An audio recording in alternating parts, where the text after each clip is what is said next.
Tucker Carlson.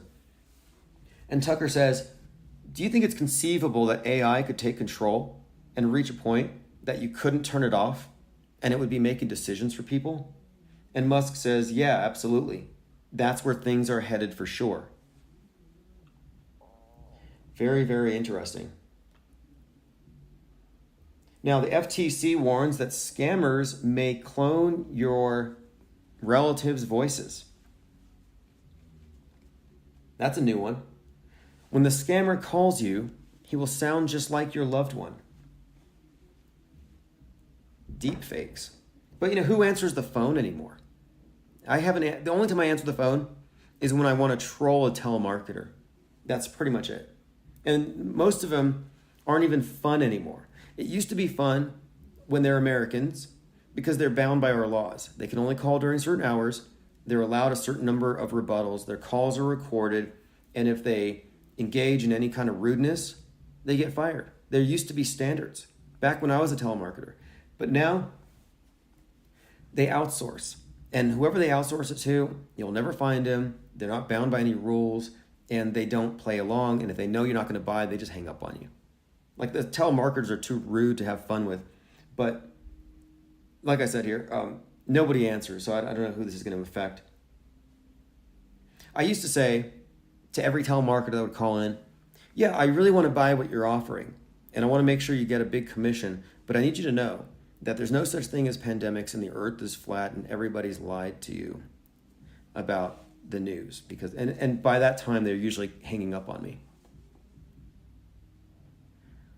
Salty Siren says, I saw a lady on the news saying they cloned her daughter's voice and asked for ransom. Wow, they shouldn't have published that. That's like a pretty believable thing. Jumper67 Bear says, hello, my ninjas. Thanks for joining. A scammer sounding like a loved one. Now, I don't see that working like broadly, but in a targeted way, I could see that working because I've spoofed emails. That's how I got a confessional out of the guy that I'm suing. Like, I might actually have a use for this. And I'm not a scammer, but I might be able to use this now that I think about it. So I'm going to bookmark that article. It's from futurism.com. FTC warning, the scanners are cloning your relative's voice to steal your money. The FTC published a consumer alert that the public voice cloning scams is on the rise. Salty says, elderly would buy it for sure. Yeah, sadly. In fact, that's why I quit telemarketing. I was working for DirecTV, selling garbage propaganda, and I was the only person in the training class. There's like 60 of us there. And they're like, yeah, we have a satellite up there. It's geostationary, and it beams everybody these great movies that you're going to be selling. And I'm just in the back like, oh, yeah. I guess I'm the only one here that knows that it's a balloon, if anything. But I quit working there because I wasn't doing telemarketing. I was doing retention. The marketers were from somewhere like in India, and their accents were difficult for people above a certain age to understand. And consequently, they were agreeing to free. They understood the word free. So like, yeah, I agree. Well, they were getting a free trial for 3 months. And then they call me. Like, hey, 3 months ago, somebody called. I couldn't understand him. And my free trials now resulted in this fully paid plan, and you took a bunch of money from me. And my job was to convince them to watch what they bought rather than get a refund. So I'm talking to someone who can't afford it. And I'm like, yeah, I think you really need to watch House of Cards. You really need to watch more Kevin Spacey. You need more Kevin Spacey in your life. I just couldn't do it because I knew they were being slammed. I knew they were being illegally signed up for things. And what I would generally do is I would give them credits and I would help them. And that caused problems with my employer.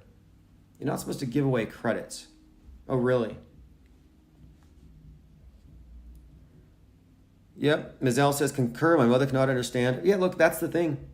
The accents, I'm used to a lot of them. But I just noticed there's people of a certain age who had their income in a form of like Social Security, and they're waiting for their monthly income, and now it's been compromised by TV shows that have nothing to do with them. We're talking about cinema. What are these different Stars? Was one of the ones at Showtime. Anyway, moving on. That was my last telemarketing gig. Because look, I think as a sales, like when you get into sales, I don't think sales involves, I guess, ripping people off or tricking or neural-linguistic programming. Sales is just a matter of discipline. Walking down Duke Street, what did I see? A little black up on the door beckoning me. I had a little read of it to see what it could be. It said this is the court of the 35th degree. I was taken aback a little suddenly as I looked askance at this door in front of me. Yes, there was a black lady stating it to be the Supreme Court of the 35th degree. 35th degree. 35th degree.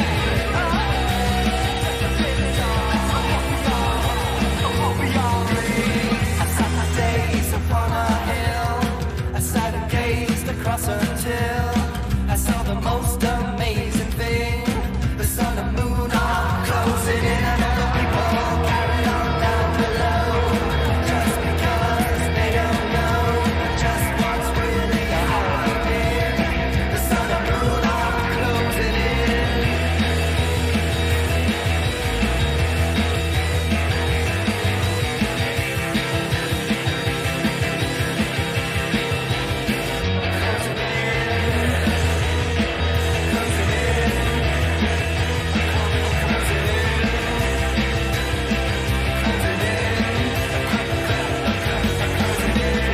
We do not know what we are, so all our knowledge is conjecture. Accept the truth about what we feel. Believe it in the feeling, but nothing is real. We're all gods with the knowledge of bliss. We're omniscient except for this. We're really stupid. We're really stupid. We're really stupid. Stupid. Stupid. Stupid.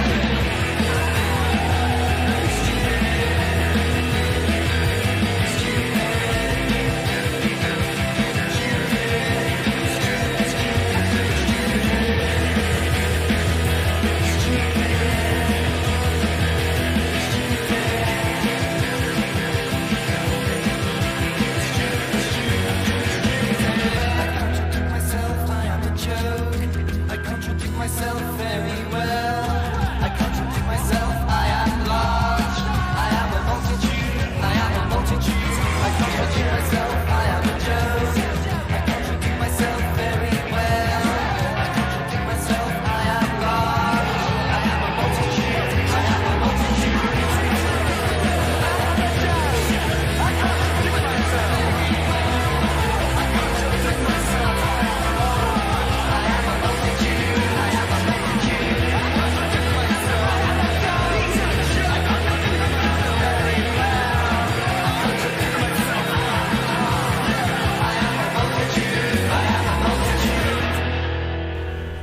All right, it is 7/21/2023. This is IPR, Open Phones for Open Minds. And when I say open minds, I don't only mean people who are terrified of 5G towers. Anybody's welcome to call 505-510-4226. And let me go ahead and get the phones on immediately. I'll just get this on early.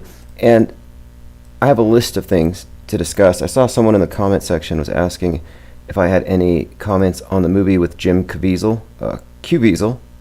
You got to emphasize the Q in that, and I absolutely do. This is something that we've been talking about since before it was really one of the dominant topics today, really because Trump has given it a huge boost by having a private screening out there at Bedminster, which I believe is in Jersey. It's one of his mob boss secret hangouts where they're watching this movie, hanging out with Tim Ballard and Jim Caviezel himself. And it gets even stranger, but it's very consistent with everything we've seen so far, when Jim Caviezel remarks that Donald Trump is Moses, but that he is still Jesus. And again, Jim Caviezel played Jesus in Passion of the Christ, which brings a few things into the conversation here.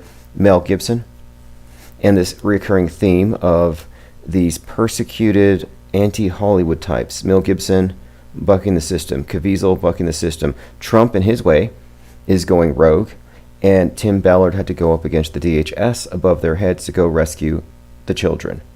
This is a reoccurring theme where you're having this, persecution complex on the right, or kind of reverse psychology. They don't want you to see it. This is being suppressed. A big reboot of the general QAnon narrative. Okay, it looks like we're having some audio issues. I thought I fixed them earlier. We were live this morning, and again, it's one of these things. Let me go ahead and hang out for a minute here and make sure that we're not totally messed up on audio, and I can just start again. We can come back later. Okay, it looks like we're having some kind of audio issues. I think what we're going to do, it's kind of a strange thing, and I don't even like talking about tech stuff, but I have two very old computers. One of them crashes. The other one's phone capable, but it has some kind of an audio issue. Mercedes hears me loud and clear. Okay, I'll tell you what. If we have 2 or 3 more people complain, but we'll just let one or two slip. If it gets to be more than that, we'll go ahead and take off. Again, I apologize for that. I have to prioritize things, and I'm in no position to purchase a new computer, and that would be necessary to really optimize things, but I'm going to do it probably next month. I have a few ideas on how to make that happen. Tony Driscoll says, sound good to me. Yeah, look, if it's really an audio issue here where you can't hear me, I can terminate this. This morning we worked on it. Somebody said the gain was too high. Someone said it's better with headphones. Look, I don't want to talk about audio for more than 10 seconds, so let's just move on. So this comparison of Donald Trump to Moses actually goes back to 4/4. And the timing of it is obviously scripted and planned, because on 4/4/2023, it was the 55th anniversary of the assassination of MLK. Now, if you know about MLK, he has been compared to Moses, a contemporary Moses. So I'm thinking, okay, you have Trump in the office on a day associated with the assassination of a martyr, someone associated with Moses, and now Trump is being compared to that person who talked about the promised land, which Moses is shown the promised land, but he never lives in it. He never realizes it. And MAGA is a very similar construct, this promised land.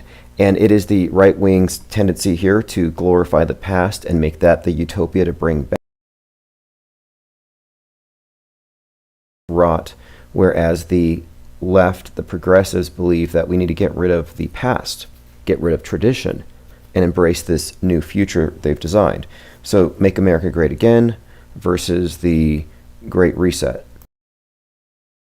Now Trump is the one leading them to this promised land, and we're seeing the build up here. And interestingly, Mel Gibson is known for getting drunk and ranting about Jews. He's known to the QAnoners as being some kind of insider to what the Hollywood elite really do. And it's mostly just Q fan fiction, which they believe in literally. And then you have Jim Caviezel playing Jesus in the Mel Gibson film. So you already have this weight building up behind this narrative. Now you have Jim Caviezel saying that anybody who doesn't like the movie, if you don't like the movie, you're one of the Pharisees.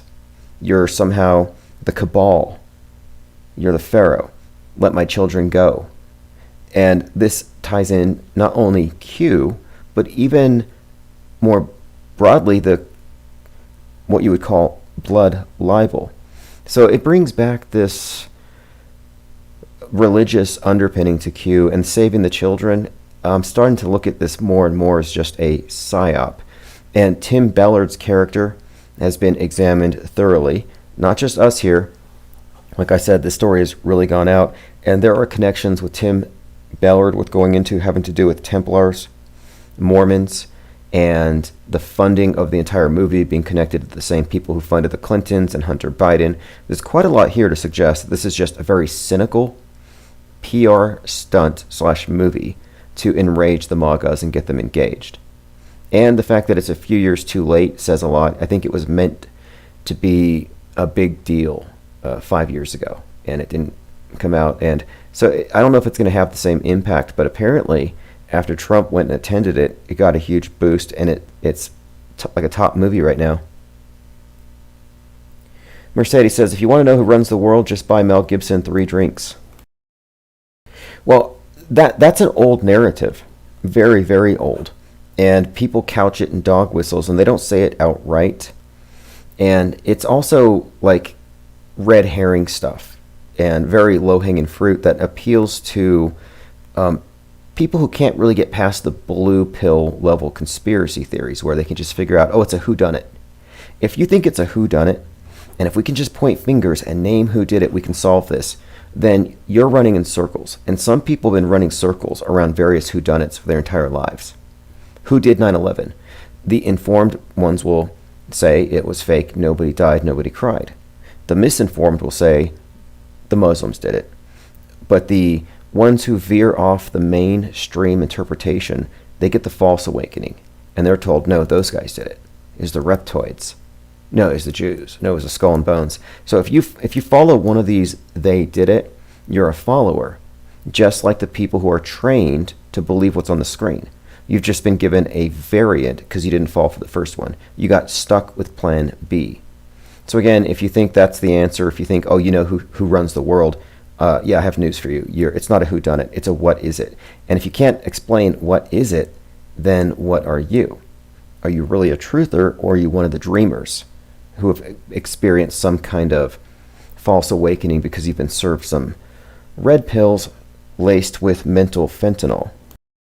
As most red pills are, because the red pill awakening looks like Q now. It looks like following Jim Caviezel and thinking if you vote for Trump, he's going to go get all the child traffickers. And ultimately, this is just a border issue. This is just a political football attached to open borders versus closed borders. And they're saying it's because of the open borders. And now Trump is out there. He watched the movie publicly. And then he comes out with a video statement in which he says that he is going to execute child traffickers. Wait a minute. This is reminding me of 2015, 2016. I thought they were going to go after the deep state, save the children, and take all the traffickers and put them in Guantanamo and execute them. Whatever happened to that plan? Junders Punkit says Caviezel sounds like a demon. Well, he's very comfortable calling himself Jesus. Very comfortable with that. Okay, so we're going to continue to talk about that movie, Tim Ballard and the Mormon connections, which are intriguing. I want to talk about rate limits. The walls are closing in on Twitter, and I'm not the only one reporting rate limits, but it's getting even worse. And I think it's maybe it's just exploitation, trying to get the users into becoming paid subscribers. But I got this tweet from Twitter support, and it probably counts against my 6,000. So I don't want a lot of tweets from Twitter if they're just going to use up my tweet credits. We'll soon be implementing some changes in our effort to reduce spam in direct messages. Unverified accounts will have a limit on the number of DMs they can send. But subscribe today to Twitter Blue to send more messages. So they're going to limit the number of private messages that you can send because you might be a bot. Problem, reaction, solution. Who do you think controls the bots? I have about 15 DMs. 15 bots have slid into my DMs trying to sell me on what appear to be mail order brides or some kind of propositions for dates, and I haven't opened them. But they all came to me at once, like in a 3-day span, and I didn't respond to any of them, but I'm thinking, yeah, that's probably an army of Musk bots. That way he could coerce us into becoming a blue check so that they can get rid of that. So rate limits, Tim Ballard, and the sound of Freemasonry. Yeah, I mean, that whole movie is just awash with cultic organizations. We'll talk about that in a minute here. Now, okay, I think I was right about this. This Alex Stein and Steven Jackson thing. It turns out not only is that likely staged, but it likely ties into the #1 song right now on iTunes, Try That in a Small Town by Jason Aldean. And the Jason Aldean thing is a call out to BLM. and they're trying to downplay it, but the music video features a certain courthouse where some lynching happened, some historic lynching.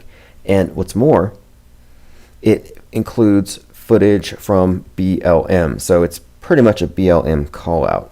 There's no denying that.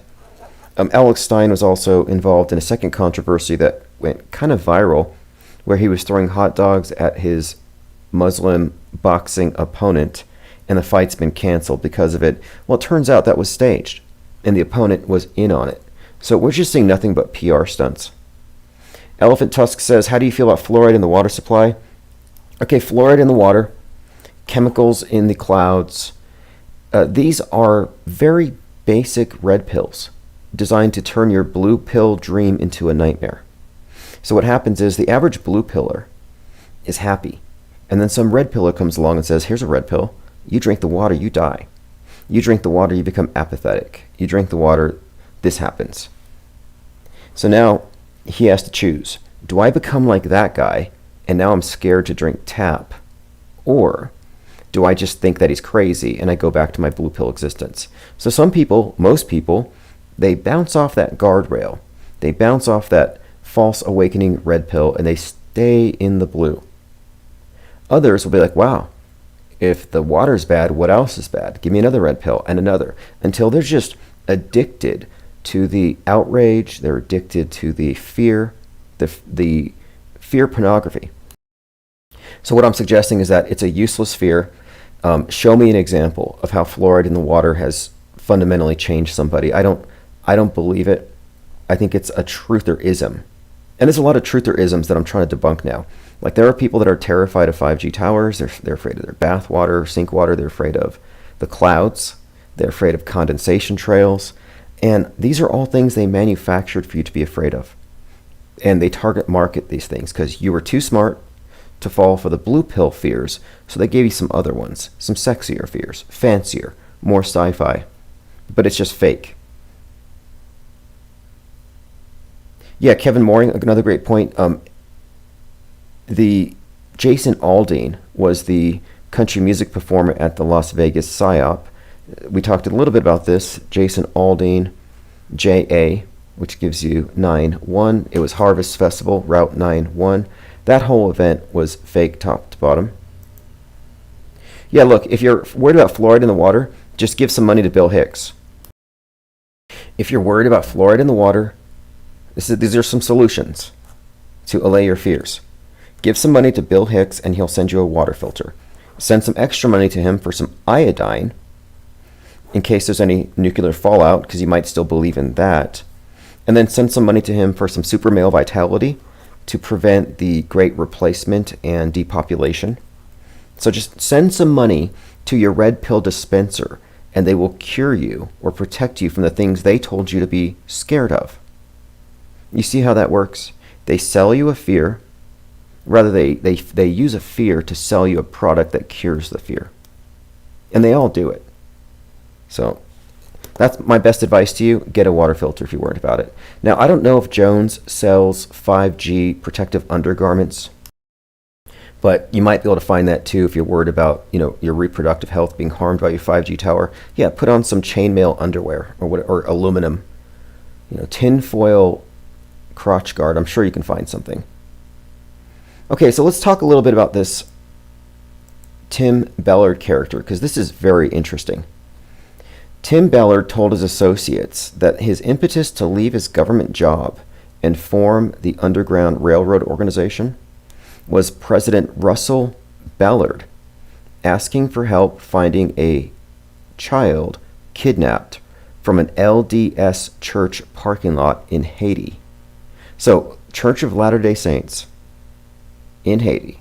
Some child gets kidnapped, and President Russell Ballard says, we need your help. Now, who is Russell Ballard? He is the president of the Church of Jesus Christ of Latter-day Saints. We're talking about like a major Mormon leader. He's a member of the 12 apostles of the Church of the Latter-day Saints. So he's an apostle. He's been there since, 1985? Okay, interesting. Now, Again, we're talking about Mr. Russell Ballard, no relation to Tim Ballard, although he's reportedly related to Joseph Smith. I heard the name today as Hiram Joseph Smith, which is fascinating because Joseph Smith was replaying the death of Hiram Abiff in his Masonically staged death at the age of 33. Yep, Joseph Smith, 33. Dave Koresh, 33. Tim McVeigh, 33. QAnon Shaman, 33. All these, Charles Manson, 33. Every cult leader kicks it off at the age of Christ. Christ's transcendence, his death, or whatever. Continuing. This is, again, we're going through this character named Tim Ballard. And I use the word character advisedly. And he was inspired by the Mormon apostle to rescue a child, probably devoured by Hillary Clinton. Just a little conjecture. But now, the Russell Ballard story, this is interesting. He said, quote, Tim said, I made the decision with my wife after much prayer and fasting to leave the government and go looking for these kids who are outside the jurisdiction of the United States. After going to the temple, Ballard says he received a clear and undeniable answer. Find the lost children. Okay, here's another thing. Tim Ballard and the Sound of Freedom producer Paul Hutchinson are literally members of the Knights Templar. Priory of Mountain House of the Lord held a convent and investure on 20 June 2015 in which the following knight dames were invested: Timothy Ballard, Paul Hutchinson. So you have it, a couple Knights Templar, part of this organization. Sound of Freedom movie 2023 jumped in the box office numbers after Trump premiered it at Bedminster. And this was said by Jim Caviezel. He said, Moses told me it's okay to unretire his jersey. Says you can wear it for the rest of your life. Love, JC, +++. That's a tweet from Caviezel. So that's cross, 3 crosses, reference to Jesus. But he's basically saying Moses says you can wear his jersey. Look how flippantly they appropriate religious iconography and characters. It's like no big deal to them. Continuing. There's quite a lot here. I got a message from Rocco Calzone, a comment this morning. It's kind of good here. He said, a Daniel Penny tie-in. Because do you remember I was saying that Daniel Penny was the Batman, was the vigilante to fight the Jokers on the subway that we were waiting for? And that's why he got all that money with the Give, Send, Go. Well, check this out. Daniel Penny might be a reference to Alfred Pennyworth.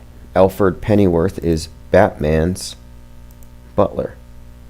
Just another tie-in there to this Batman-Joker dialectic. And the Batman thing, which appeals to the right, is the vigilante thing.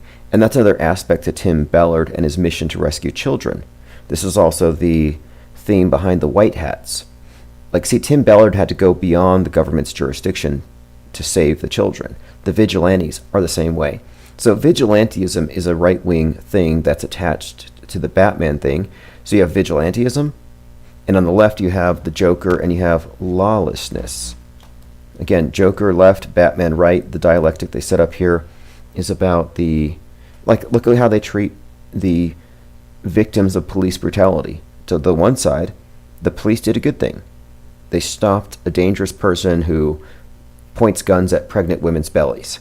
But then to the left, they killed a martyr. They basically killed Jesus. Echo Charlie joins us. Frank Murr, 737. Mercedes says Tim Ballard is also in the Afghanistan World Foundation along with Henry Kissinger and Dianne Feinstein. Yeah, the more we look into this character, and look, I pointed out one thing in the movie because I went and saw it. A lot of people are commenting on it without having witnessed it. And one thing that I am dedicated to with Infinite Plane Radio is doing the research and getting the first-hand information. It's not enough to bounce off others. We need to go for ourselves. And if you are an IPR press pass carrying reporter and you want to review a movie or go watch it for our benefit and save us the time, like if one of you wants to go watch the Barbie movie, I'm sure we can all pitch in and get your ticket and popcorn covered because it's a service. So we can know what's going on because we can't be everywhere. Well, I mean, as an individual, I can't be everywhere. You can't be everywhere. But collectively, yeah, we have a pretty good range of coverage here. But in the movie, and I was in the theater watching it, and it was fine theater. There was nothing wrong. Nobody shut off the power. George Soros didn't shut off the air conditioning. Didn't see anybody from the deep state trying to put any nanobots in my beverage. But I did notice that the movie revolves around these children that are rescued, and the child gives Tim Ballard's character a necklace, and supposedly this happened in real life. And the necklace has a Bible chapter referenced, Timothy 6:11. And if you've been following this channel, you know that 6:11 has everything to do with the right wing and the Timothy McVeigh or the white nationalist, domestic violent extremist movements. So it's an interesting tie-in to Timothy McVeigh, that being his death date, among other things. Echo Charlie says, Cowboy Code, same as Batman. Well, yeah, you can definitely see something with this. There's the left idolizes the Joker and the class warfare thing. Joker's a victim of society. He wasn't given adequate mental health care. And this was the reason for Frank James shooting up the subway. This was the cause of the rage of the Riddler. And the Riddler, again, question marks, masked, anonymous. So what they're tying all these things together here. And so you have the communist left and then law and order right portrayed in the movies. And it's not a coincidence that you've got Christopher Nolan, heavily represented in a lot of this predictive programming.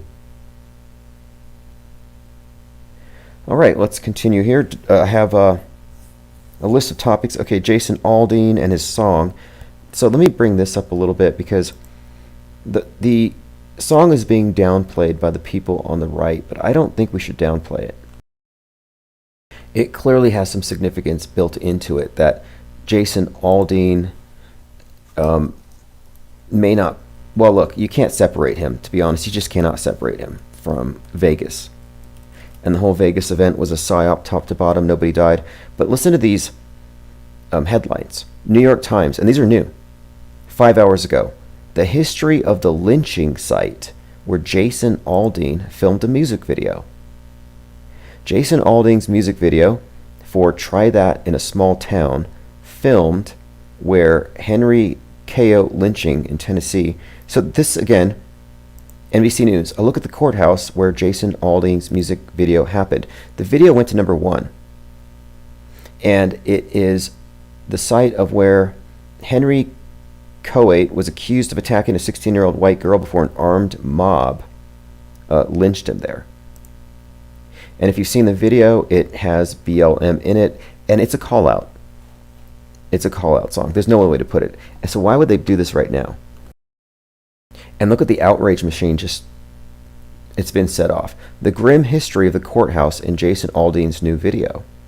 The site of a black teen's lynching in 1927. Now, I'd never heard of this before, and I'm sure most people watching it or listening have not heard about this lynching thing, and a lot of people are really quick to jump on it. Like, I was listening to Candace Owen today, and she's like, this has nothing to do with lynching. And she's friends with Jason Aldean.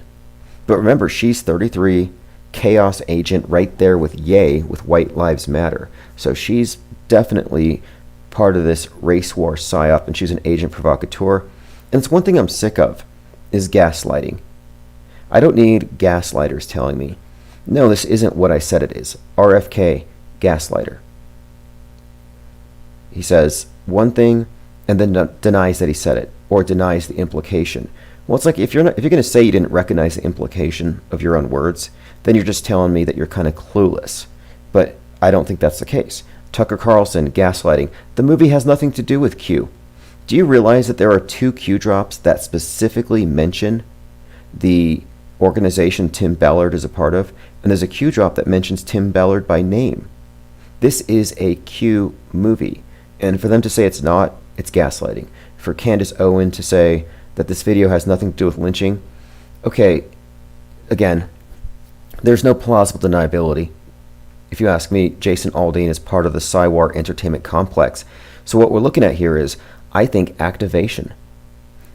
We're seeing some kind of build-up for some kind of activation of BLM, some kind of tension there. It has to be. Again, Steven Jackson, the NBA player, former NBA player, twin of George Floyd, has been out publicly calling out Alex Stein for having disrespected George Floyd. Now, Steven Jackson is part of the same PSYOP entertainment complex as Jason Aldean. You know, he's not someone who's just a spectator like the general public. No, he's part of it at a very high level, at the highest level. So I'm just suggesting here that he's bringing up outrage, George Floyd, right-winger agitator Alex Stein, who's with The Blaze, which is Glenn Beck's network. So everyone in here who is commenting on it is part of this building narrative. Junker says, clocking out for the night, catch up tomorrow. All right, if you're at ips.monster, subscribe, you get the archive sent to your email. Pippi Langstruff is here, says, yo, don't pee on my leg and tell me it's raining. Exactly. Exactly. It's an insult to your intelligence, or it's an insult to their own, if you take them literally. Like Candace Owen, she literally doesn't see a connection. Okay, well then she's just not a reliable source of information. She's reality impaired, or she's a reality denialist. Cartoon says here, I prefer candle lighting. Well, the term gaslighting comes from a movie where a sadistic mind game playing man torments his wife by screwing with the lights. And when she thinks the lights are going dimmer, he says, no, it's in your head. Then he turns them down lower. It's in your head. So it's a phrase used to describe the deliberate screwing with somebody by telling them that what they perceive isn't so. And as a form of mental abuse and emotional abuse, if the person who is being gaslit is in a dynamic where they can't question the person, it does begin to affect their reality, where they become too apathetic to question the contradictions. Sound familiar? It's the blue-pilled public. They don't notice the contradictions. If the news media says it's one thing and reality says another, they go with the news media, just as the target of the gaslighter will go with the programming that they're getting, rather than what their senses tell them. Because in today's reality, fluid reality, 2 + 2 does equal 5. 6079 Smith says, it's some good, some bad. She did point out the fact that BLM was stealing money and spending it on mansions. Oh yes, Candace Owen is a principled conservative, but she's also an agent provocateur. So she does make a lot of good points, but she's also an operative working to drive this helter-skelter Turner Diaries race war narrative forward. The black versus white, Joker versus Batman, left, right, guns versus needles. It's a game they play.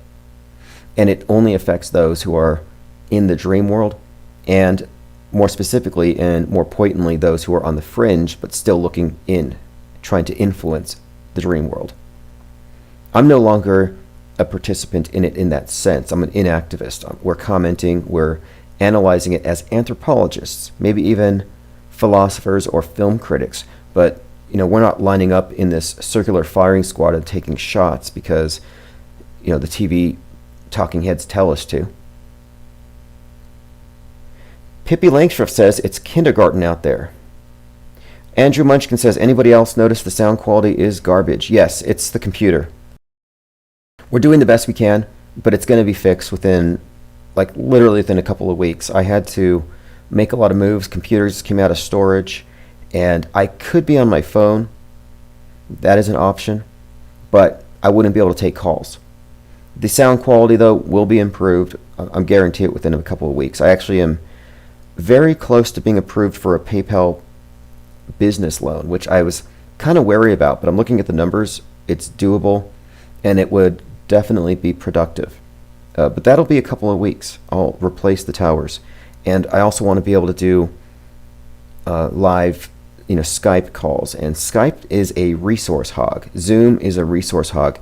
I'd like to do live with the Discord chat. Open up a Discord chat, but these things again, it takes a bit more power. Ready or Not says it's way better than it was this morning. Yeah, exactly. We fixed it. Yeah, I mean, look, we're in a think tank that has been deliberately targeted by operatives who work for Donald Trump. That's the level of antagonism we faced. So it's actually kind of a small miracle that we're still trudging along, in fact, thriving in this environment, as penguins can thrive and survive in the harshest environment and climates on this plane or whatever it is.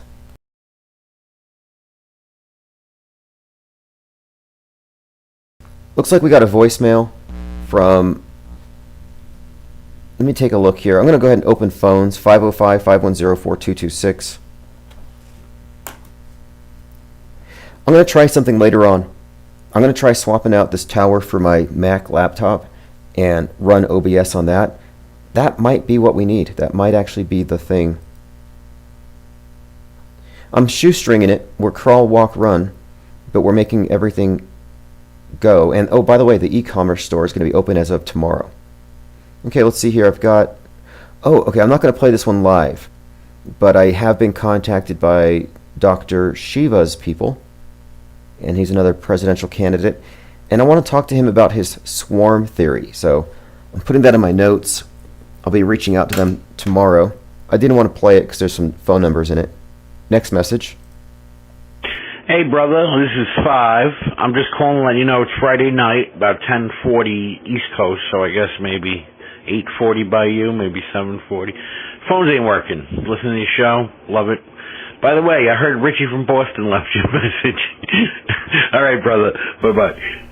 Yeah, Richie from Boston. I'm still waiting for a message from Regina from Austin. I think she's way more interesting than Richie.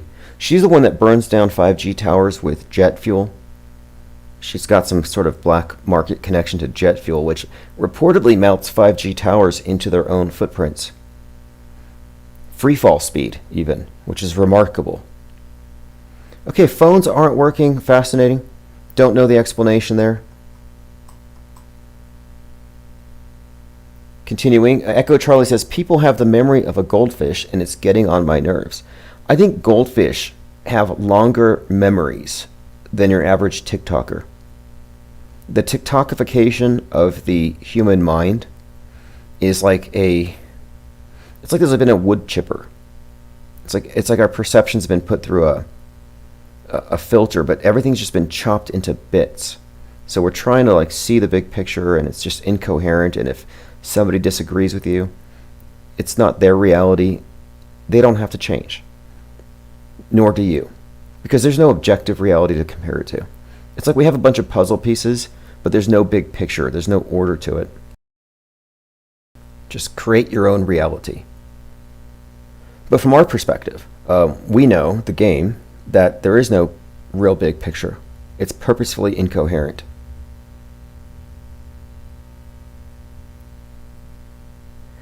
All right, so phones are not working.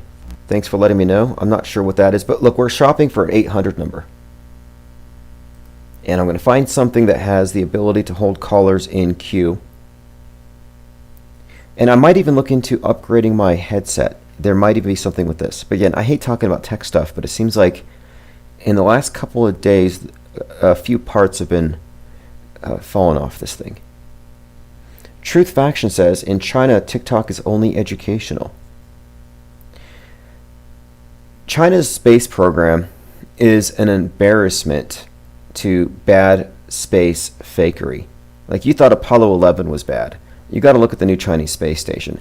They're drinking water, they put it down on the table, and it's like, wait, they're floating in space, but they have a cup of water right next to them, and the water's not floating around. How does that work? And I was under the impression that when China's space station came up, it was going to be upgraded in terms of special effects. and they were going to have to cancel the ISS, but nope, wasn't the case. Apparently, it's just like a race to the bottom in all kinds of areas. Just there's no standards with NASA or with any of these space agencies because the public is just going to believe whatever they show them. That's gaslighting. And it might even be on purpose. It might even be on purpose that they're making the space fakery so obviously fake to your senses, but your conscious mind isn't allowed to appreciate or notice this fact or criticize it. This is crazy making. There's a fascinating theory about the origin of mental illness put forth by Dr. Gregory Bateson, who coined this thing called the double bind theory. And the double bind theory said that if you're being gaslit in conjunction with being prevented from commenting on the flawed communication, then eventually it will drive you into a split from reality as you're forced to work around this. And the point of it is, if you're a news consumer and you live in an echo chamber reality, you're not allowed to question the gaslighting. If you question it, you're laughed at. Eventually, you're taught to lie along to get along because you've been more or less coerced into this alternate reality that we all share. And again, to me, this seems like a double bind.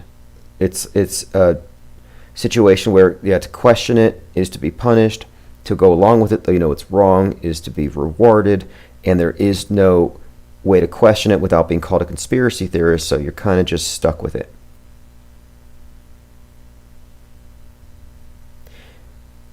Okay, continuing, going through some comments. Yeah, phones are down. I apologize for that. You can still leave voicemails, apparently. If you look on the screen, you see a copy of Fake World News, and it says, "Was Gabby Petito another recycled crisis actor?" Yep, the PSYOP entertainment complex is so concerned with green and staying green that they even recycle their crisis actors. And yes, Gabby Petito was the disappeared actress a couple of years ago, drama. She was taken out in a van by a guy named Brian Laundrie, or Brain Laundrie. Very close to brainwashing, but she was in fact a Sandy Hook student who was in a Sandy Hook survivor music video, or some kind of video that came out after the fact. And then she was brought back for that summer drama of Gabby Petito's disappearance. But this is Fake World News. This was sort of a pilot for the publications, the tabloid publications that we'll be getting behind here in the very near future. But if you see that stack there, those copies are going on eBay tonight. So you may want to sign up for the newsletter if you have not, and I'll be sending out links once I have the archives up and these new items posted. McDirtywork says, NASA tried to counter tech catching up with their lies, never-ending damage control. They can't debate. That's the thing, they can't debate. Look, I have a plan to take down some of their bad arguments, but sometimes they just won't confront you. And I've realized something here. I think we can overcome the gaslighting and the tendency of most people to cowardly lie along to get along. And here's my thinking. I want to reach out to several professional video editors, people who can do animation, people who can do, I'm talking better than NASA. Find the best computer animators that I can. People who've worked with 3D, 2D, and of course CGI, people who know all about LED screens, rear screen projection. And I want to get these experts to give me their expert opinion, real or fake. And in front of an audience on a live stream, not telling them where we're going with this. I want to show them, okay, here's, for example, this is a video of a volcano, real or fake. They will be able to say, with their expert opinion, this is real and this is fake. Here's how we know. For example, Boston Dynamics has these robots that come out, and they fight like they dance, they move like the Terminator. People like Tim Pool are terrified of these things. Well, I look at that as an animator and I say that's fake. And most of the videos you see from Boston Dynamics are actually fakes. But they don't tell people, And out of context, these things get circulated on Twitter. Most people don't fact check it.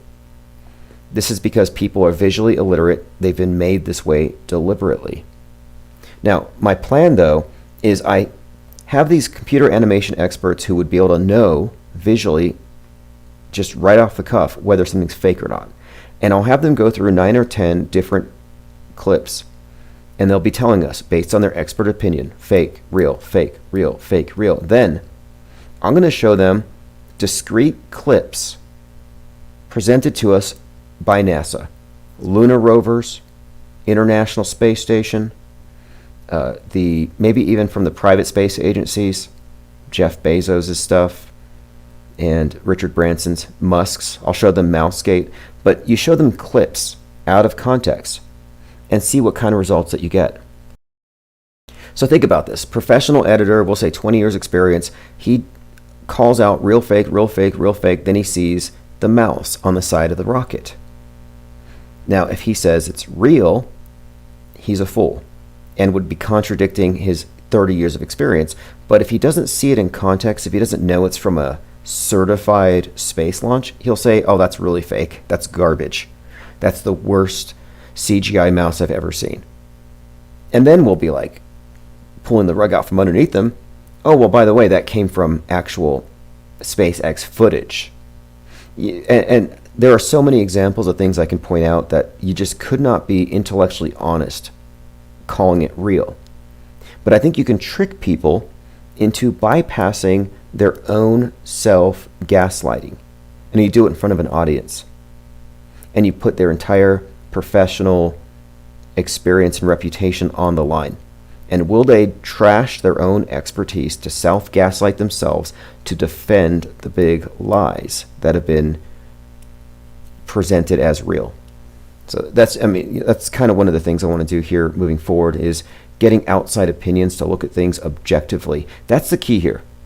Getting people to be objective, which is very difficult because there really are no objective minds in the world who aren't full-blown auto-hoaxing conspiracy theorists. Joined by DJ Black. Says, I've been following you. Oh yeah, thanks. He says, thanks for the consistency. Yeah, thanks for being here. A lot of you have been here since 2017, 2016, from the beginning of the think tank. And yeah, it's a little rickety at the second, but it's like crawl, walk, run, as I said last month.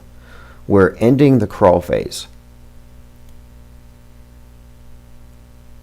And I've been consistent because this has always been about the methodology for deconstructing the lies, and it's been about honesty. It's been about truth. Not about following blue checks, not about chasing red herrings, because you have to deal with a few different ways that they lie to you. The visual lies, but then there's also sleight of mind, loaded questions, logical fallacies. Peer pressure is a huge part in trutherism. And I think that the red pill community, the people who see through the blue pill dream world, they've been given a false awakening. And all these red pills, all these so-called truths, well, some of them are valid, some are not. But without a structure, without context, without a new framework with which to interpret media, they're worthless. You can go to Twitter and you can find the truth about everything. About SpaceX, about all the shootings, about the mind war. It doesn't matter because, look, we're in the age of Aquarius, the info deluge. There's a sea of information. There's so much mis and disinformation in the mix that there is no structure to perceive the truth. Now we have a structure. It's this. It's the off-world stage perspective. It's the full recognition of what media is and how what the world sees as a screen to the world, a window to the world. They see, okay, the TV screen is a window. I can see what's happening over there and over here. No, it's meant to look like a perfect window to the world, but it's 100% a filter. And if you don't recognize it as such, you might have your head in the box. And that's where most people are. And we call them auto-believers because whatever they see coming from the screen, they automatically assume it to be real unless it's proven to be fake. Like Jussie Smollett.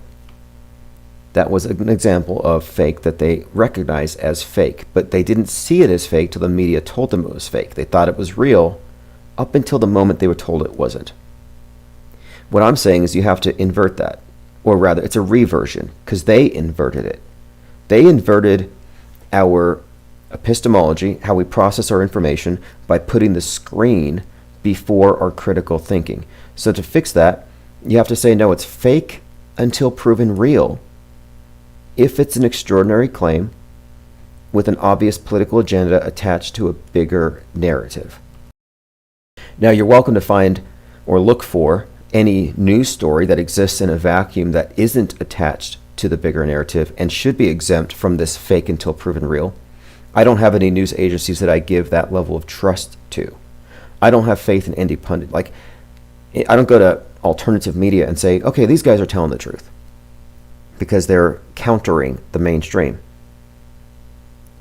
Nope, doesn't work that way. It's true, and it's not hyperbole to say that the media is all lies. But it's also true to point that the counter narratives are just as rooted in misinformation as what the mainstreamers believe. I mean, it's not a small deal that the moon landings are fake and that nobody seems to care. But it's not that nobody cares. It's that there's nothing to do with that information except laugh and mock them and point it out. But what can you do with it? Is there actually some sort of counter to the dominant influence of our time, the mass media, which has, look, the New World Order isn't coming. There's not some one world religion that's going to take over, as the conspiracy theorists have been worried about for generations, because it's already here. It's just being updated as we speak, and they're actually consolidating it pretty well. Going through some comments. Mercedes says, how was your show not more popular? Hey, after Nipsey Hussle died, and we were deconstructing that, we had 1,200 people listening. Most nights we had 500 people listening, even before that. When the channel started, we were in the 400 or 500 people listening. They suppressed us. We had more than 150 of our channels taken down. And again, it's absolutely 100% a fact that one of our primary stalkers who hacked into 5 of my accounts last December and January works for the government. Hacked my WordPress, tried to hack Patreon, hacked into my Vimeo, went into my Kickstarter. So we've been dealing with channel suppression, targeted suppression. Elon Musk has canceled Spaces for us. I pay for my blue check, can't use Spaces. So the reason why the channel isn't bigger is because we have the apparatus of mass deception. Specific, what we're doing here is actually, I won't say it's a threat to the status quo, but we are creating a space for a parallel media to develop. The infinite parallel media. Like, I have no interest in ending anything. Mainstream media lies, religious lies, these various ideologies, whatever vehicles people use to understand the world. I'm not trying to shut it down. I'm a free speech absolutist. I really am. I think that if we don't agree with what somebody's saying, we should at least defend their right to say it. Unfortunately, our enemies don't really hold to that. But the idea of being a parallel presence means that we're not trying to wreck their system. We're observing it. And those of us who are objectively observing it without getting involved, because there's that expression, Mark Twain, never wrestle with a pig because you both get muddy and the pig likes it. Well, the mass media is a pig.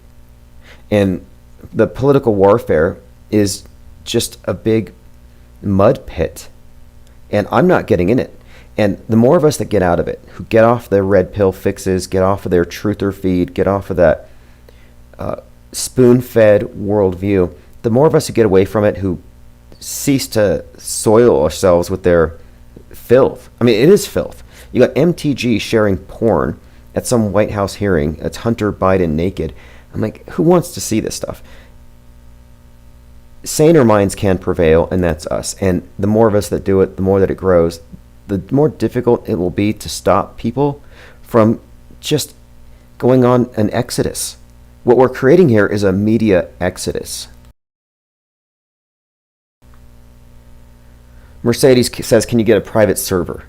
Yes, but no. Here's the reason why we don't.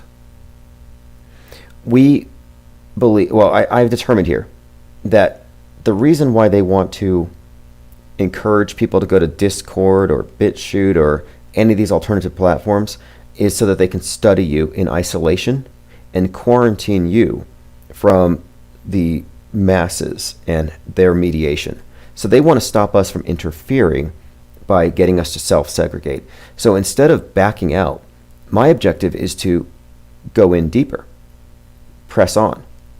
So one thing I plan to do here within the next 6 months is we have an operation, we have a plan to take all of our best content, consolidate it, organize it, brand it accordingly, where we systematically put all of the content that debunks the major psyops of our time and put it out there where it can't be avoided. Flood Twitter, for example. We have to go to the comments. You can't let them chase you out. AJ206 says this channel's been held back like the government, like it's nobody's business. The original channel was taken out in 2017. If it wasn't, the sub count would be 1 million. The first one they took out that was monetized had 300 videos on it. Now I can't keep more than 3 or 4 videos. They will go through my content. Like last night I had a caller who said that he's frightened that the 5G is going to cause the people who took the vax to be possessed by demons or something. And then the 5Gs are going to ignite the aluminum in the sky dumped by the airplanes. So I'm hearing this last night. I think it's great. Let's talk about these things. Let's figure them out. But the thing is, YouTube will go through and they will say, hey, this guy spread some dangerous misinformation. And they will terminate the channel. And you never hear from these callers again. I'm like, who are these callers who are specifically afraid of the one thing that if you say will get you censored? So they don't play fair. They put plants in our Discord servers to shut us down. We had a Discord server with 560 people, and they pulled it for medical misinformation. Well, nobody there believes in the official story, so what was the misinformation? Just something that random people posted and got us flagged for. But as far as a private server, yeah, that's kind of difficult to do. I think we have to coexist. But we do have a gilded server for the time being for organizational purposes. But yeah, it's been an uphill battle. But if you look, they have deliberately sabotaged some of the best features of the internet. I mean, it used to be a lot better. YouTube used to be YouTube University. They destroyed it. And look what they're doing to Twitter. Rate limits malfunctioning. They said, oh, no big deal. You got to go through 6,000 tweets to be rate limited, and who does that? And Musk was like, you know what, go outside.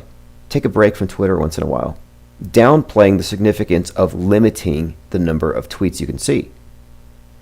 Now, most people who are noticing this, have reported on this, aren't at 6,000. People are being rate limited. Now they're going to limit the number of direct messages you can send because you might be a bot. So you've lost your presumption of humanity. You are a bot until proven human. You're all essentially replicants now. Welcome to Blade Runner 2023. If you can't prove that you're not a robot, you won't be able to access these features. I have a hard time with those things. It's like, click on all the squares that have a bus in it. I'm like, click, click, click, wrong. Click on all the ones that have a fire hydrant. Click, click, wrong. I get those things wrong all the time. I get ruled out. You're not a human. And that's all structured. The fact that Musk is presiding over it and that he's changing Twitter to X, what do you think that is? SpaceX, turning Twitter to X. It's about uniting the empire under the sign of the cross. It's a reboot of Constantine. It's a reboot of the consolidation of a worldview that the power elite are going to hold everyone to. But this time, the Bible is your iPhone. The Bible is your worldview that is totally screened. But it's not perfect yet. It won't be perfect until they've purged those who can see, those with the hot skulls. If you haven't seen the series Hot Skull, it's about us. It's not about your run-of-the-mill QAnons. It's not about conspiracy theorists who follow blue-check, state-approved conspiracy theorists. This isn't Tucker Carlson level conspiracy theory. Who really killed Kennedy? Are there aliens at Roswell? Like, this isn't X-Files made-for-TV conspiracy. We're not even conspiracy theorists. But the fact is, the world is run, and there is a conspiracy to control everyone's minds, and they've already succeeded. And we're just the ones who've, figured out how a lot of it works. And it's a leveling of the playing field. Because you have the knowers, who are the liars, who control the believers. And then you have us, who have seen through the false beliefs, and who are becoming knowers more than believers. And that's the leveling. We're not even supposed to know about crisis actors. Like, these are secrets. These are things that are hidden behind NDAs, blood oaths. These are matters of national security, and it's been integrated into conspiracy culture, and now this is why I think they're trying to flood us out. I go on Twitter, and I see these Twitter accounts. They're just massive, and they're spamming some good information, and they throw in some crazy stuff. And the crazy stuff doesn't get vetted, and so what I'm finding is they're destroying the quality of your average conspiracy researcher, turning them into conspiracy believers. It's like they've TikTokified the conspiracy realm to destroy any semblance of skepticism. Like, skepticism is what is needed here. But I'm seeing selective skepticism. Oh, the MSM is fake. But anything I hear from Stu Peters is real. Like, that's not skepticism. That's trading one drug for another. Blue pill for the red pill. All right, again, I have to say the sound quality, I will fix it. I think I'm going to switch it out for the Mac for the time being. So if the sound quality is a little off-putting, I will fix it before I put this into the archives. I'll fix it in my video editing software. And I'm going to get the phones tested out, and we'll have all these things fine-tuned very soon. And once it's fine-tuned, we're just going to do what we're built to do. This think tank is mission-oriented. And if you don't know the full scope of it, I recommend following my blog, ips.monster, or go to timosman.blog. You can follow my Substack, and there's a section there called the IPS Insider, INCITER. And this might give you an idea of what the mission is. See, the insider, somebody who has inside information is what we're talking about. And the inside information gives you some insights into how things work. And I think this ties into Hot Skull, because we're talking about, incitement, fire, the fire of, revolutionary thought. So the insiders here, we are insiders who have been able to access information without having to climb their filthy dung heap pyramid. We haven't had to sacrifice babies. We haven't had to send any eggplant photos to Ollie Alexander. We're not in any blackmail circles. No, we just got this information through crowdsourced intel. And this is something that is truly organic and truly, in my view, outside of the scope of the media ecosystem, because they can attack and straw man conspiracy theorists all day, flat earthers, QAnoners, JFK worshippers, but they can't touch this. It's toxic. It's beyond toxic misinformation. This is something that's actually beyond the pay grade of your average teleprompter readers. So my objective here is to take these insights and do something with it. There's a phrase attributed to the founder of the Jesuits. I think he says, "Go forth and set the world on fire." And he was talking about religious fervor. And my thinking here is go forth and set the world stage on fire, which means going after the root of everything here. Uprooting people's misconceptions, exposing the sleight of mind, the stage magic, the illusory nature of it all. You know, one of my favorite channels on Twitter that does this is Les Luthor, Lezluthor. Les Luthor calls this illusion warfare. Because, you know, what do we call it? Infowar? It's been appropriated. In fact, Infowar is being doubly appropriated. So Alex Jones creates Info Warriors, and he recognizes we are in an information war. But then the WEF, Klaus Schwab, you know, one of our frequent callers, he has called for info warriors to combat misinformation. And I'm like, wait a minute here. Is it me, or is the World Economic Forum kind of stealing the whole info warrior concept or term from InfoWars? And absolutely. And this is another tactic of the mass media to co-opt in order to bury.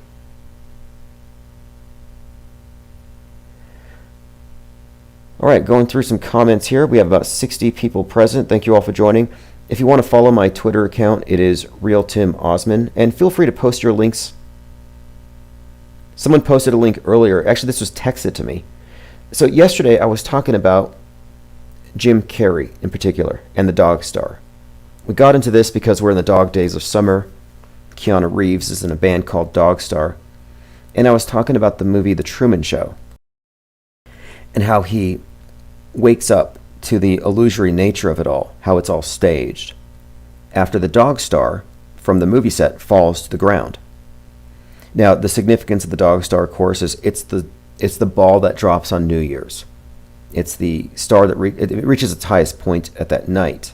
And on New Year's, they celebrate this. And this is all very much in-your-face, public celebration of what is actually the secret god of these various religions. They call it the Dog Star, the God Star. They worship it for some reason. Every Masonic lodge has a pentagram. They have the G, they have the square, the compass, but they have a pentagram, which is a reference to this blazing star, which is what they call it. And I said, why is it that you have these movies that put these esoteric truths in plain sight, where the average ticket goer would obviously have no clue? And then you take an actor like Jim Carrey, who's always playing the fool. He's always a clown, slapstick, lowbrow, Dumb and Dumber, and yet now he's in this movie that contains some of the most profound messaging I've ever seen in a film. And that movie was the first one that really, I think, caused me to look at movies in a different way. Like, I was a film studies major, I love movies, but I was just entertained. It's the aesthetics, it's the art. But that Truman Show movie clued me in, and then I started digging, and I never really looked back at movies the same way. Well, someone sent me a link to a website called syncgoggles.blogspot.com, and there's an article from July of last year called The Fool, and it has an image of Jim Carrey and the movie poster The Majestic, and it says it highlights the letters M-A-J-E. In Mexico, the word M-A-J-E refers to an idiot or a fool. So that's a Spanish or Salvadorian word. So it's a non-offensive way of calling somebody dumb, like Dumb and Dumber. Then you have a number of examples that he posts here of Jim Carrey embodying the Fool tarot card. All these various references, but it's showing how Jim Carrey's whole character for this entire time has embodied this idea of a fool, but the fool about to take the plunge is actually the person who's starting on his journey of wisdom. So if you think about it, Truman Burbank was a fool. He was made into a fool. He was a clown at the center of this clown show, and he had no clue. When the Dog Star fell, he realized it was a stage set, and he began to question the gaslighting of every single person around him. Everyone lying to him, denying his perceptions, trying to conform him to their false worldview. So he was a fool, but he began the journey of wisdom upon seeing the star. And what we're seeing here is in so many movie covers, like if you look at Bruce, for example, or There's a list of them here. There's like 20 movies here, but there's a very consistent theme. And one of the themes is Jim Carrey as the fool, which is a paradoxical symbolic character who represents the person who's about to be initiated into wisdom, falling off the cliff. The fool's about to step off a cliff, and the cliff represents the limit of your knowledge. And when you go beyond the limit of your knowledge, a lot of people are scared of it. That's why they remain ignorant. But you go beyond it, what do you find? There's more. There's more. It's an endless plunge. And that's the idea here.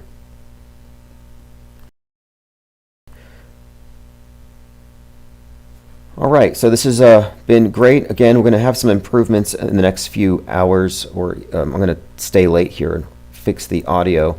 I'm also going to be finding a phone system.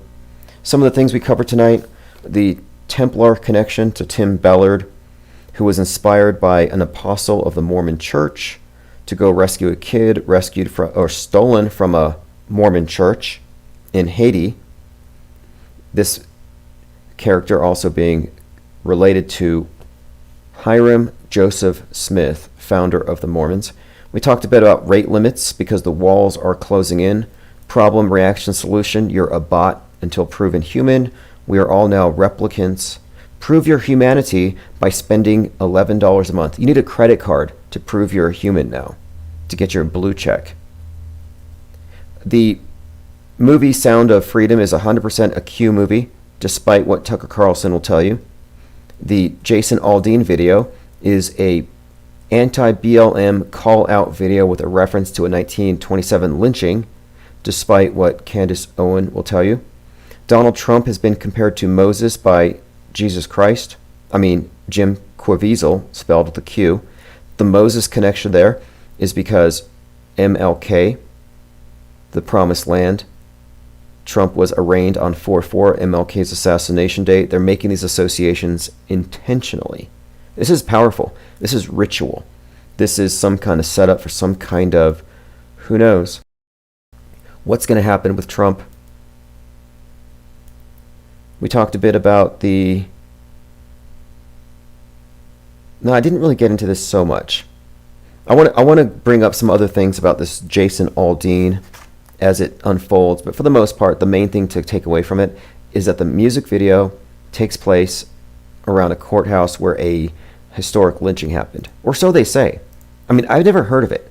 I heard of Emmett Till, and he was brought up again recently because Emmett Till's lynching brings the Karen character to the foreground and also is the start of the civil rights movement, kind of like BLM was started by Trayvon Martin. But I never heard about this lynching. And I'm not saying it didn't happen, but some people have suggested that it's almost like they're writing history as we go to build the case for things, like kind of like they mess with the temperature record in order to claim that we affected the weather.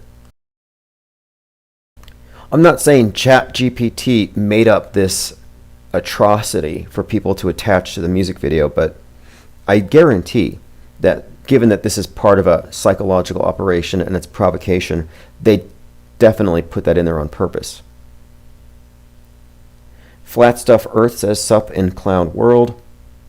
Yeah, this is Clown World. This is Clown World, and it's the circus. And, the bread and circuses, or the, bugs and Netflix, however it's going to be. And Netflix is your Black Mirror. The Black Mirror, of course, put there in front of you, is solely there to convey the worldview. That's why I compare it to the Bible. It is the new Bible. The MSM is your de facto world state church. Scientism is actually the technical name for the religion. But they don't want everybody in scientism. They have this dynamic set up, so it's the traditional versus the new age. It's pretty easy to see it from the outside, but I think when you're in it, all you can do is fight the other side, thinking that there's a point to it and that you can win at some point. And Trump coming out strong, saying, if you vote for me, look at the comparison. Trump says, vote for me, we're going to end child trafficking and kill the child traffickers, execute them. And then you got Ron DeSantis, vote for me, and we will investigate Bud Light. This is obviously, if you ask me, it's an indication that what matters now isn't somebody's ability to implement policy or even to govern. It's really about star power, charisma, holding attention in the attention economy. Elephant Tusk says, I would think the smartphones are scrying mirrors. Speaking of scrying mirrors, if you're not familiar with the idea of scrying, S-C-R-Y-E, to scry, it's like with the crystal ball, the image of the witch looking in the crystal ball. That's what the scrying mirrors were. And John Dee, the guy who coined British Empire, who was an advisor to Mercator, so you look at your globe, the Mercator projection, yeah, he was advised by John Dee, who supposedly used a scrying mirror to communicate with angels. Anyway, the two of them have this back and forth letter exchange where Mercator is writing to him about some mountain at the middle of the North Pole called the Black Rock. And this is, again, Mercator projection, a well-known explorer who was, mapping these regions. And it's like, why do you have this? Why do we have this reference to something thrown in there when it's clearly fantasy? Or is it? So if you look it up, the Rupus Nigra Black Rock Phantom Island is believed to be, or was believed to be, I would say is, a black rock located at the magnetic North Pole. Described by Mercator as 33 miles in size, it explains why all compasses point to this location. Fascinating idea, but here's what it says. Mercator described the island in 1577 in a letter to John Dee. In the midst of the four countries is a whirlpool into which there empty these four indrawing seas that divide the north. The water rushes round and descends into the earth as though pouring it into a filter funnel. It is 4 degrees wide on every side of the pole. That is to say 8 degrees altogether, except that right under the pole there lies a bare rock in the midst of the sea, the circumference of 33 French miles, all of it magnetic stone. So you can find a detail from Mercator's map of the Arctic, and it shows this black rock at the center. So I'm not quite sure what to make of it, except that the name Black Rock and the number 33 is very consistently represented throughout a lot of the predictive programming. I can point out a couple of things here. For example, the 3/16/2020 market crash, the Black Monday or Black Moon Day, and that market crash happened 33 years from the previous Black Monday market crash. Ties into Black Rock City, Nevada, where you had 33 Burning Man festivals. There's some kind of connection here.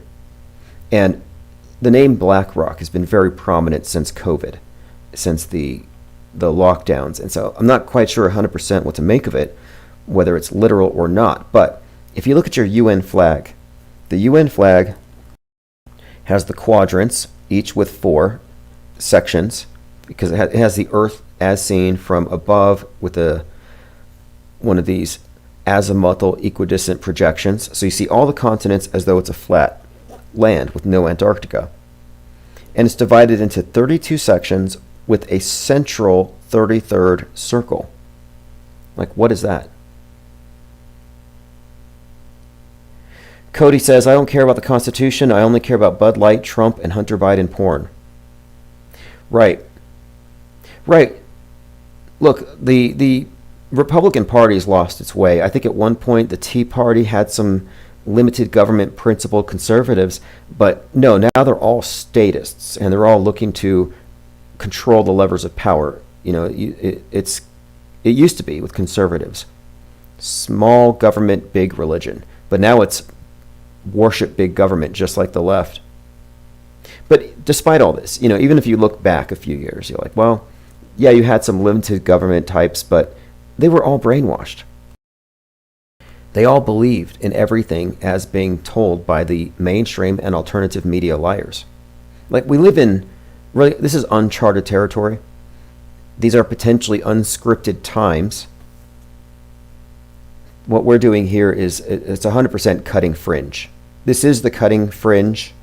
There isn't anything here like it, because everyone else is holding to the media ecosystem as defined. They're carrying water for it, or they're defending it because peer pressure, or because they don't want to lose subs. But whatever it is, their standard is somehow not just pure objective truth. Elephant Tusk says, I believe the black rock refers to the black stone in Kaaba. Yeah, it's definitely tied to that. It's all tied to it. I think the Abrahamic faiths are all about the Saturn and Saturn and the black rock, the black cube. These things are all correlated. I was talking about the movie Asteroid City recently, where they summon the alien, or the alien descends, but it looks to me like it's all just an occult ritual disguised as a funny science fiction movie, where the characters are gathered in this crater where a rock fell from the sky, kind of like the thing at Mecca, built around a asteroid that fell. You still got this meteorite, and then you have the big cube on it. Well, in this movie, Asteroid City, you have this group of people gathered in a crater, and they all put cubes on their heads, like boxes over their heads. Then the hexagonal alien craft descends. And within the hexagon, and this is all just the occult aspect of it, you know, it's two triangles.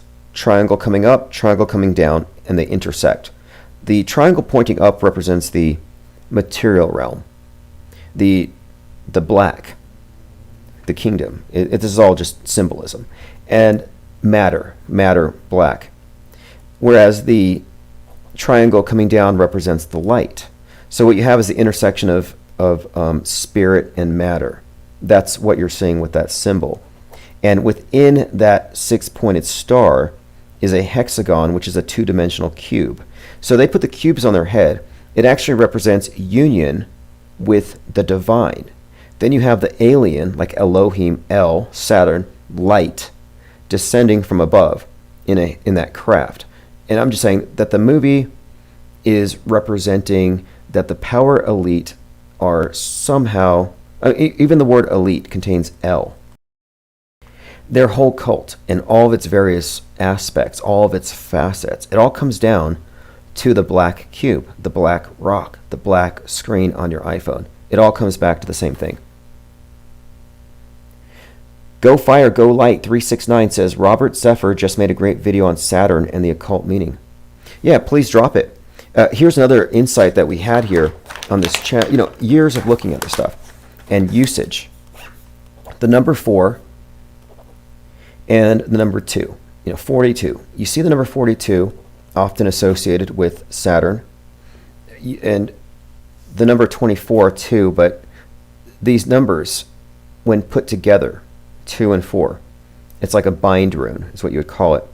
It means something separately. If you look at the astrological symbol of Saturn, it looks like a cross and a 2 combined. The 4 is a cross, represents the 4 seasons, like the 4 suits on your cards. You know, you got the hearts, the diamonds, the spades, and the clubs. Well, that refers to, in the tarot cards, it actually refers to the cups and the pentagrams and the swords and the stabs.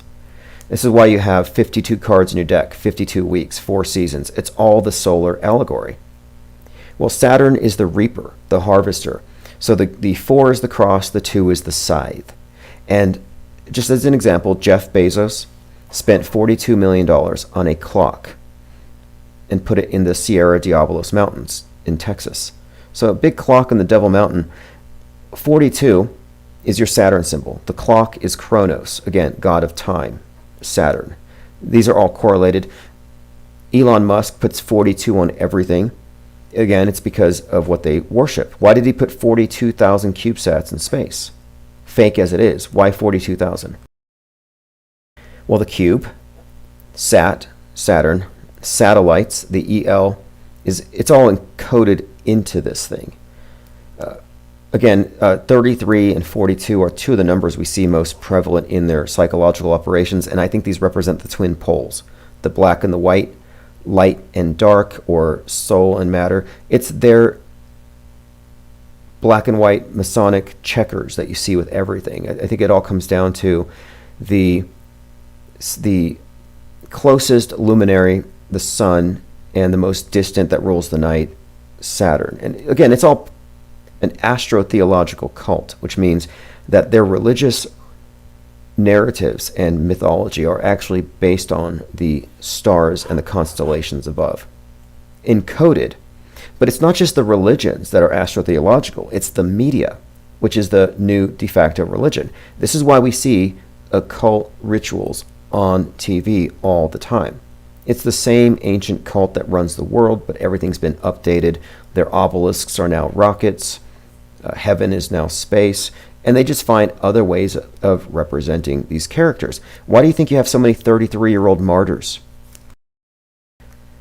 Starting churches, Joseph Smith or Timothy McVeigh, they use these numbers because they're conveying something to insiders.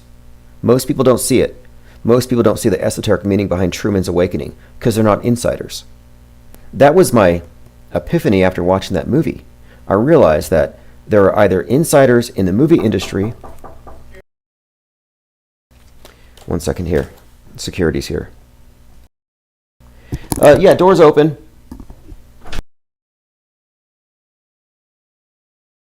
Yeah, everything's good. Thanks for stopping by. Yeah, no, for sure. I just heard you speaking. Oh, do you have a card? Oh, yes.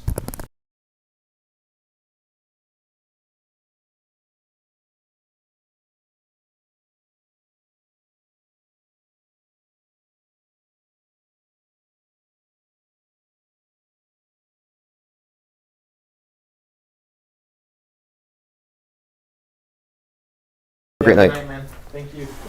Okay, sorry about that. In the new office here, security's doing their checks. Okay, so I think I'm going to wrap up for tonight. I'm going to be fixing the phones. Hopefully we can get them back on. I want to get that video for Robert Seffer on Saturn, if you can post a link. And let's see here. Elephant Tusk says lots of Guardian references as well as with the Space Force. Elephant Tusk says, "Sir, heard you speaking too much truth, had to stop by." Yeah, that's why I'm here late. I don't want to inadvertently spread mind viruses, to people who aren't specifically seeking them out. Now, there's a movie I want to go see to review it. It's called Cocaine Shark. And I may check it out because it sounds crazy, but you got to look at the shark and the symbolism in context. We just had the 48th anniversary of Jaws coming out, and someone pointed out that, I think it was Synchromorpheus, that Jaws, the shark, is very much shaped like that submersible, the Titan, that went down on the day we entered the sign of Cancer. But the significance of the shark is the reoccurring theme of the abyss, the Kraken, and then recently the Destroyer. The Oppenheimer movie makes a reference to it. Well, in the abyss, in Revelation 9:11, you have Abaddon, the Destroyer. And the idea here is that this creature from the abyss rising to the surface, it's all just symbolism. So Jaws, the Kraken, and the Kraken was originally a big crab, and we entered the sign of the crab. That's what Cancer is. It's a symbol, I think, that was also reaffirmed by the submersible, which again, it's like a crab going in. Has the shell going down into the depths, descending. But again, the Titanic, the place where it is, where it's been studied. In fact, James Cameron went down there on 33 separate dives. James Cameron, who has a $33 million mansion, he went down there to film a documentary called Ghosts in the Abyss. So again, in Revelation 9:11, it talks about the destroyer in the abyss. So there have been all these references, again, to this Kraken, destroyer, the abyss, and I think it all ties in even to the science fiction character Cthulhu. who landed with the elder gods at Point Nemo, where you have 20,000 leagues under the sea. All these references to something from the deep rising. So now we have this movie trending right now called Cocaine Shark. And I think it might have some predictive programming value, concurrent programming. Obey News 13 says, just because a powerful elite warship doesn't mean it's incorrect at all.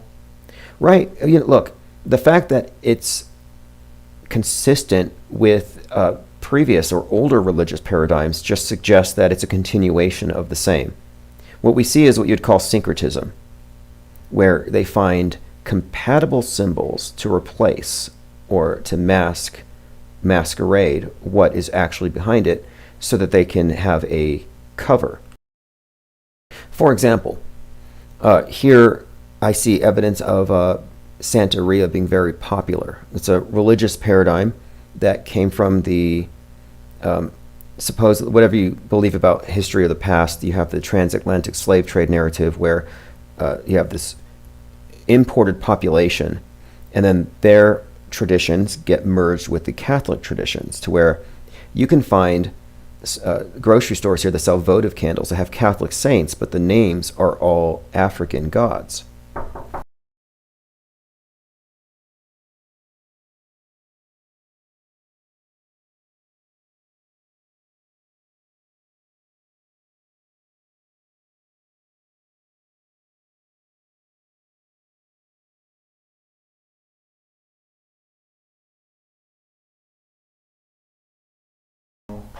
I don't know though, because Leslie's the one who does all this. We just come in here and just. Interesting. Okay, I might even put one of my own up, but no, I had not heard about that. What's your name, by the way?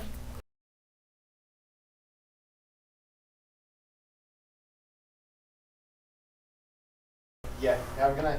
Yeah, you too. Sorry about that. Security just came in again. Apparently, and I noticed something here. Somebody had put a rock on one of the outside doors to prop it open. And there's some people living in the stairwell behind this place. So he's just letting me know that the door out to the back was open and no big deal. I'll probably put my camera on. I have a pretty good view of the parking lot from the window here. Okay, so a couple interruptions by security, no big deal. I'm going to be taking this thing through my video editor and trying to fix the audio because, again, it hasn't been perfect. Was it a black rock? Yeah, no kidding. Kind of creepy, though, because I am the only person here in this place at this hour. All right, well, anyway, this has been great. Appreciate your patience as we, put this all together. We're still in the crawl phase, but look, once we get this thing moving, we're not really going to ever be dragged back down. If you didn't know, this channel's had its fluctuations, but I think we have a pretty clear trajectory to continue. We actually have workarounds for everything. We're not actually censored anymore. We're just kind of ground zero, building from scratch because we had to relocate. But you'll see. You'll see here, there's no question. We are mission oriented. There's no question we're going to be reaching all of our objectives here. We are creating something lasting, and it's needed, if you ask me, because the truth community is stagnant. It's drowning in its own self-gaslighting and lack of vetting, lack of skepticism of its own claims. So we're going to be correcting a lot of that, and it needs to be done. Like I said before, we are the only objectivists in the world today. All right, so anyway, we'll be back. Thank you for taking the time. And again, get on the newsletter, ips.monster. I'm going to go ahead and turn this back on over to the 24/7, but I'm going to kill a few of the channels. So if you're on one of the channels and it goes off, it's just because I'm going to be resetting it. So anyway, thanks for joining. We will be back tomorrow morning for the IPS morning deprogram. And if you want to get the text alerts, again, ips.monster. All right, this is Chief Crow and the Flat Earth Worms auto hoax. I'll put a link to the track.